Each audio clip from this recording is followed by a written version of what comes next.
Shalom, bertemu lagi dengan saya, dan dalam pertemuan kita kali ini, kita akan membahas satu topik di bawah judul, Ketika Kesulitan Berubah Menjadi Berkat. Dalam Kejadian pasal 50 ayat 20 berkata, "Memang kamu telah mereka-rekakan yang jahat terhadap aku, tetapi Allah telah mereka-rekakannya untuk kebaikan dengan maksud melakukan seperti yang terjadi sekarang ini, yakni memelihara hidup banyak orang." Saudara, dalam hidup kita seringkali mengalami situasi yang tidak kita harapkan.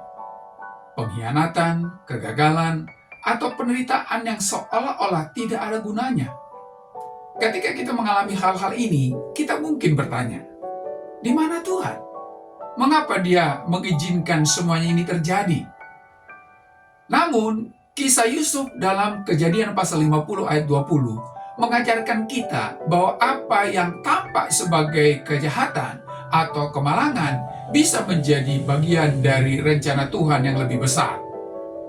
Yusuf mengalami banyak penderitaan, dijual oleh saudara-saudaranya, difitnah, dan dipenjara tanpa alasan. Tetapi di balik semua itu, Tuhan sedang merancang sesuatu yang luar biasa. Ayat ini mengajar kita untuk melihat hidup dari sudut pandang Tuhan.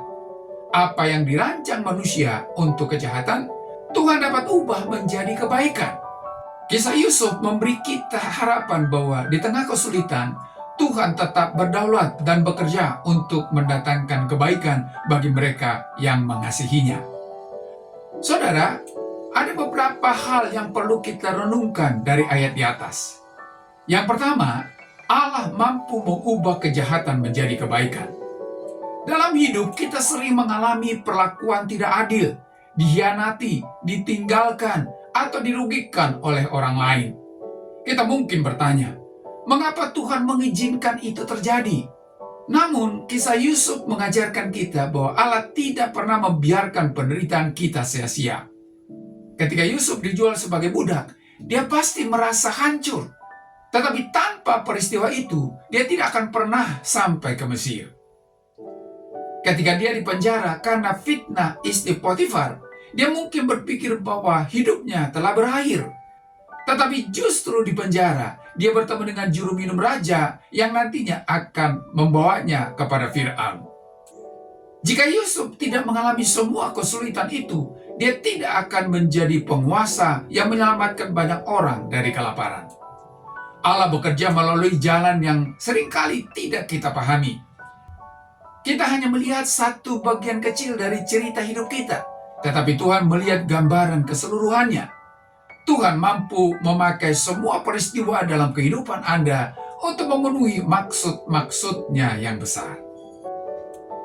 Yang kedua, melihat dari sudut pandang Tuhan.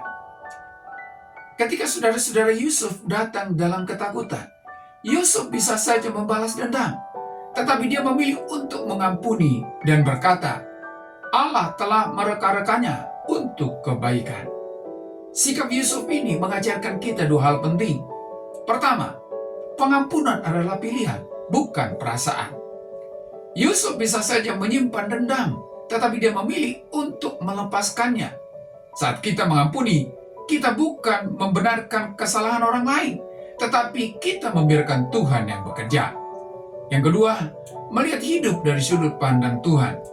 Jika Yusuf hanya fokus pada penderitaannya, dia akan menjadi orang yang pahit dan penuh kemarahan.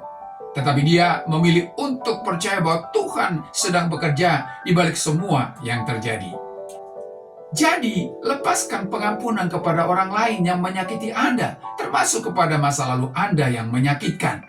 Karena pengampunan membebaskan Anda dari kepahitan dan akan memungkinkan Anda mengalami damai sejahtera Allah, sehingga Anda dapat sampai di kehendak Allah dalam kehidupan Anda. Yang ketiga, Tuhan memakai kesulitan untuk tujuan yang lebih besar. Apa yang tampak sebagai kemalangan seringkali adalah bagian dari proses Tuhan untuk membawa Anda ke tempat yang lebih baik. Jangan cepat menyerah atau menyalahkan keadaan, tetapi percayalah bahwa Tuhan sedang bekerja dalam hidup Anda. Terkadang kita terlalu fokus pada penderitaan kita sendiri, sehingga lupa bahwa Tuhan ingin memakai penderitaan kita untuk sesuatu yang lebih besar. Kesulitan yang Anda alami bisa menjadi cara Allah untuk membawa Anda kepada tujuan Allah yang lebih besar, sehingga Anda menjadi kesaksian dan menjadi berkat bagi orang lain. Jadi, jangan pernah berhenti melangkah sebelum Anda sampai di tujuan Allah dalam kehidupan Anda. Karena Dia sedang bekerja yang akan membawa Anda kepada tujuan hidup Anda di masa depan. Saudara, mungkin hari ini Anda sedang menghadapi situasi sulit. Anda mungkin merasa dikhianati, gagal, atau terluka. Tetapi percayalah, Tuhan belum selesai dengan cerita hidup Anda. Seperti Yusuf, tetaplah percaya bahwa Tuhan sedang bekerja. Dan suatu hari nanti, Anda akan melihat bagaimana Dia mengubah semuanya untuk kebaikan Anda dan orang-orang di sekitar Anda. Tuhan tidak pernah terlambat. Dia selalu tepat waktu. Percayalah padanya. Sampai di sini pertemuan kita kali ini. Dan kita akan lanjutkan di lain kesempatan. Terima kasih dan shalom.